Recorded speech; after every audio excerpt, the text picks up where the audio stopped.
লবণ দিলাম আর একটু একটু করে পানি দিয়ে আমি মেখে নেব। আমি আটাটা প্রথমে হাত দিয়ে বেশি বেশি করে মালিশ করে নেব, আঠালো করে নেব। আসসালামু আলাইকুম। আমি আজকে বানাবো, আমরা তো বলি তেল চিতাই, পাতলা করে তেল চিতাই ভাজবো।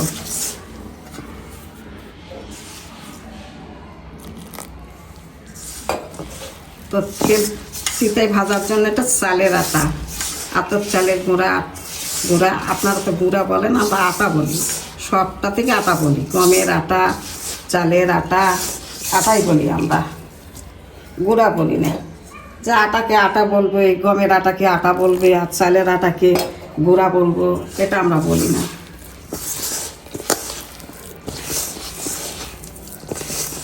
একটু একটু করে এটা গরম পানি দিয়ে মেখে নিব আমি। আমরা তো প্রতিদিনই বানাই খাই, তো আপনাদের তো দেখাইনি, আজ আপনাদেরকে দেখাবো।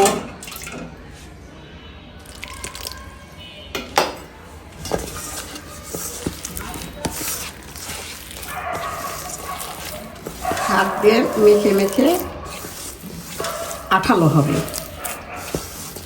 আর এমনিতে যদি পানি দিয়ে আমি করি তখন ওটা আঠালো হয় না। এই জন্য যত হাত দিয়ে এরকমভাবে মেখে মেখে নেব আমি, তত আঠালো হবে। দেখেন এই চালের আটা কত আঠালো হয়েছে। এই যে এখন আমি এখানে একটা ডিম দিব।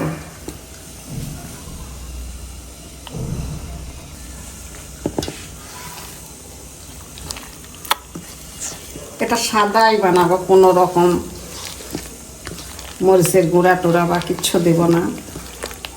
ধনিয়ার পাতা দিলে একটু দিব, সাদাই আমাদের ভালো লাগে। আমরা লবণ দিয়ে, বাসায় শুধু লবণ দিয়ে ভেজে ভেজে খাই।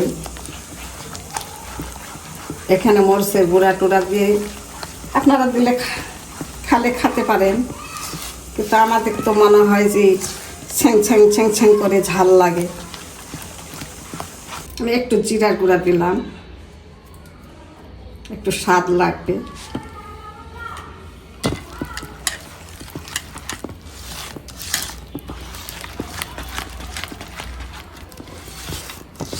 হয়নি, আমি আর একটু পানি দিব, একটু মেখে নিয়ে বেশি। এই যে এরকমভাবে আমি ব্যাটারটা করে নিয়েছি, পাতলা করে। পাতলা যদি হয় তাহলে রুটিটা একটু, পিঠাটা পাতলা হবে। আর যদি একটু গাঢ় হয় তাহলে রুটিটাও বা পিঠাটা একটু মোটা হবে। আমি একটু এখানে তেল দিয়ে নিচ্ছি। তারপর আমি দিলাম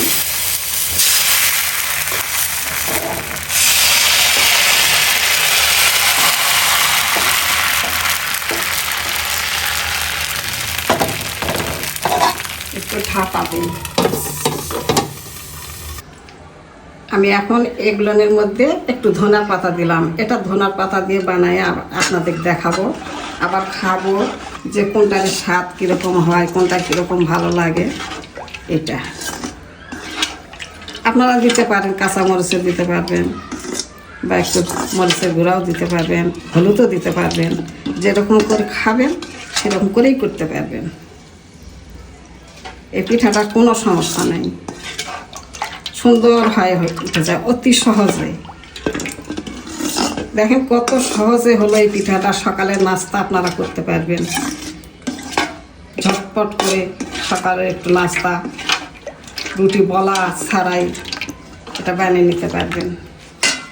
দেখি এটা হয়েছে নাকি, আরেকটু হবে।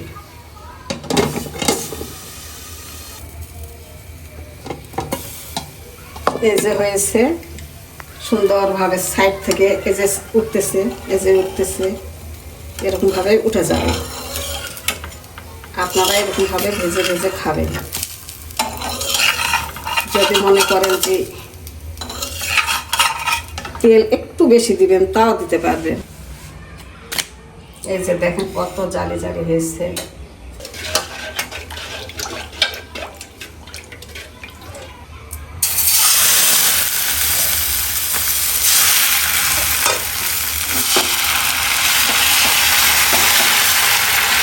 আপনাদের দেখার জন্য জানার জন্য দিলাম ধনিয়ার পাতা। আপনার ইচ্ছা মতন দিতে পারবেন,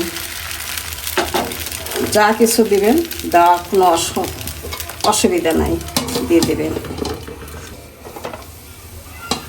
এই যে দেখেন হয়ে গেছে, আমি এখন এটা উঠাই নেব।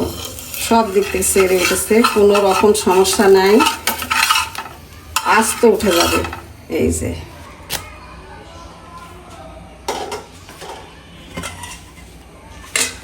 যে দেখেন আমার সকালের নাস্তা হয়ে গেল। এই যে পাতলা পাতলা হয়েছে, ঝটপট একটা নাস্তা করা যায়।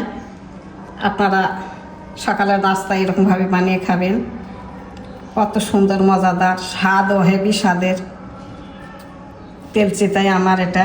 এই যে এটা সাদা করে বানাইছি, এগুলো সাদা আর এগুলো ধনেপাতা দিয়ে। দেখেন কত সুন্দর হয়েছে। আমার এই পিঠা যদি আপনাদের ভালো লাগে তাহলে আপনারা বেশি বেশি শেয়ার করবেন আর সাবস্ক্রাইব করতে ভুলবেন না।